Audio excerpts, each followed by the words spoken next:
So hey guys, welcome to another video, and as you may or may not know, I'm a boomkin again for 6.2, and I already ran the Hellfire Citadel raid. And I was swapping between Euphoria and Balance of Power quite a bit. I was like, okay, am I gonna Star Surge? Then Euphoria. Am I gonna Star for a whole lot? Balance of Power. And I didn't really try Stellar Flare. Now, today I was looking up the stat weights and stuff because I'm too lazy to do the simulations on my own, I'm gonna admit it. So, I found one thing. One thing kept popping up all the time. And that was, you can either gear yourself for Euphoria or Stellar Flare. And I was like, well, why is that a thing? Stellar Flare is supposed to be shite, right? And I was like, well, I never tried it. So I did. And what I found out is, if your stats look something like my stats, which is sort of half resto gear, if you have a ton of mastery and you don't have an awful lot of crit or multi-strike, Stellar Flare is going to pull ahead when you compare it to Euphoria on single target.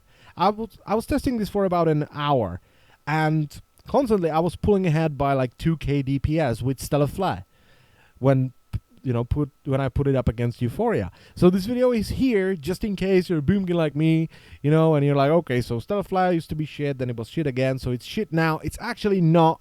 If you don't have, once again, if you don't have a lot of crit and multi-strike and you have a ton of mastery, Stellar Flare might pull ahead of Euphoria for you, so go and try it out. Now, that's only for single target. For AoE, if you want to put it up against Balance of Power, it's gonna lose. Alright, if you have sort of 4 targets, like I have over here, Balance of Power wins because, first of all, it's easier to play, which is a big plus when you have to deal with mechanics. But Stellar Flare requires too much micromanaging, and the mobs have to live through all 3 of your dots. And you have to have them there for their full duration. If they don't live, well, Stellar Flare is gonna fall off quite a bit, and you can't really cast different spells. You can only cast Stellar Flare when you go up to 4 or 5 targets, and you can't really cast Starfires or Rats or anything. So you're just keeping Starfall up, and you try to keep 3 dots on as many targets as possible, and it's kind of a clusterfuck.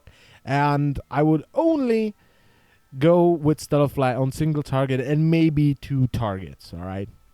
But for single target, it's definitely better than Euphoria if you have gear sort of like I do and you have a ton of mastery. So go and try it out. It might pull ahead for you. And thank you all for watching. I will see you next time. Bye-bye.